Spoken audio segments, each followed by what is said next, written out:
Next example, a normal distribution. In this example,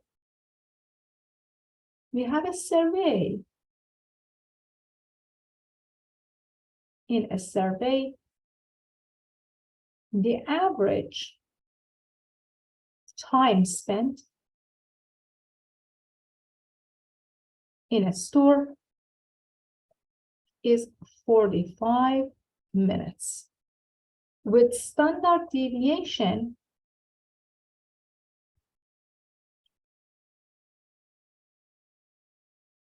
of 12 minutes.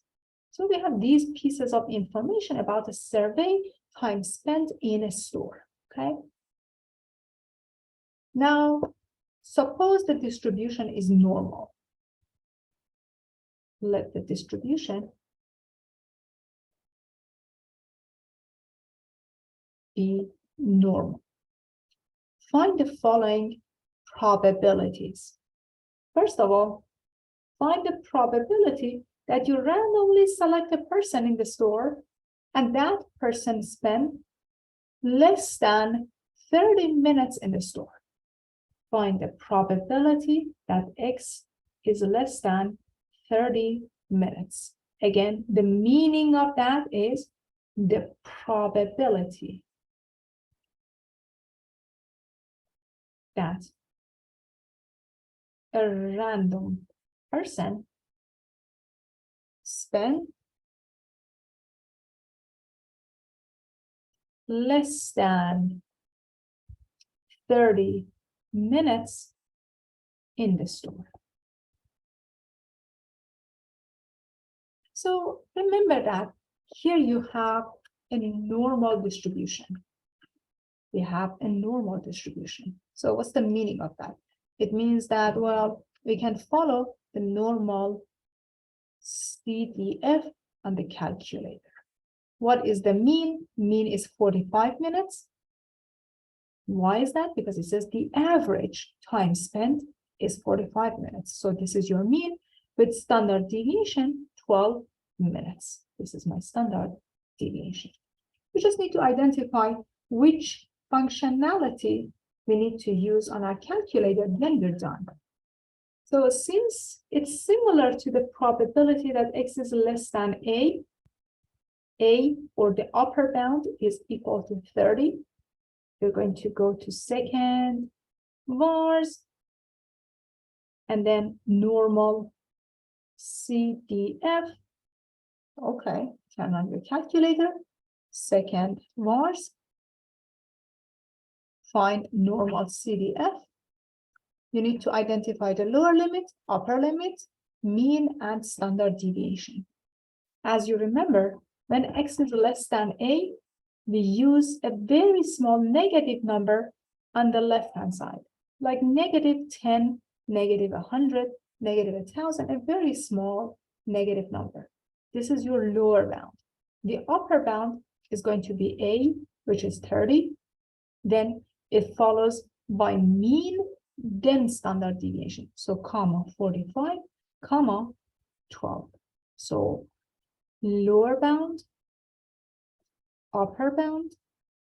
This is the order. Order needs to be the same when you're using your calculator. So again, for negative sign, you're going to use parenthesis minus sign. Don't use this, otherwise you get an error.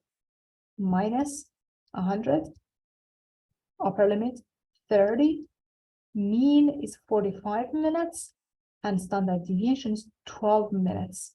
So let's see, what do we have here? The probability is 0.1056.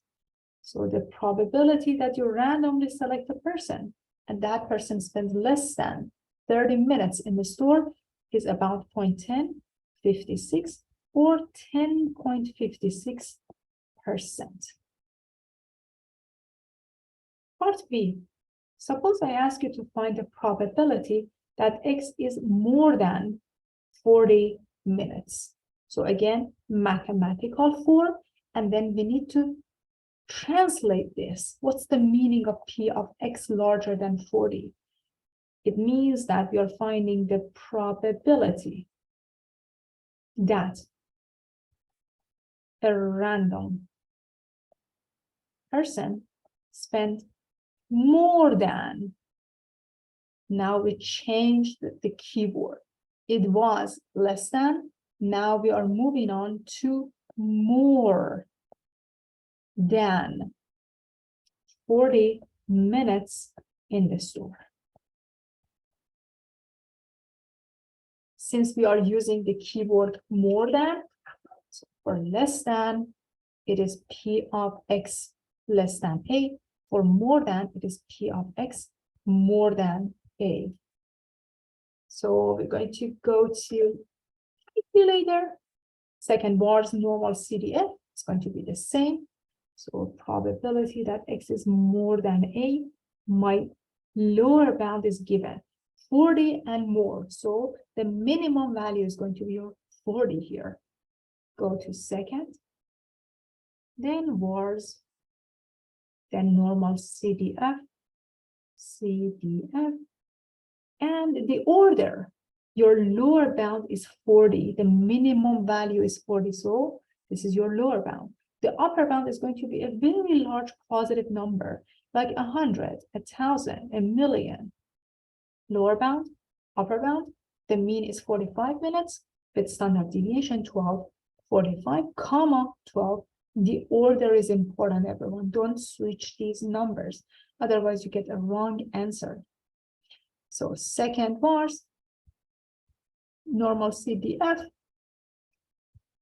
and my lower bound, 40. My upper bound, 100. Mean is 45 with standard deviation 12. Here we go.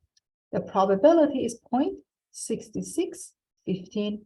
So the probability that a random person spend more than 40 minutes in the store is about 0.6615 or 66.15%. Very good. Now the last scenario, the last case. C. Find the probability that X is bounded between, for example, 35 minutes to 55 minutes. So mathematically written, the interpretation, what is the probability that a random person spend about 35 to 55 minutes in the store. Okay, so this is the keyword in between 35 to 55. It means that we are finding the probability that X is bounded between, is sandwiched between two numbers. Very good. So we go to second vars. The probability that X is bounded between A and B. We have the lower bound, the minimum value, and also the upper bound, which is 55. Go to second vars, normal CDF, and the order, the minimum value 35, comma, the maximum value 55, comma, the mean 45, and standard deviation 12. So second vars,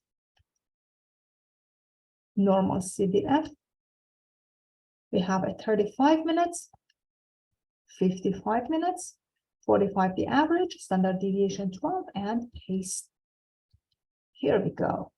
It's about 59.53%. So the probability that you randomly select a person and that person spends between 35 to 55 minutes in that store is about 0.5953 or 59.53%.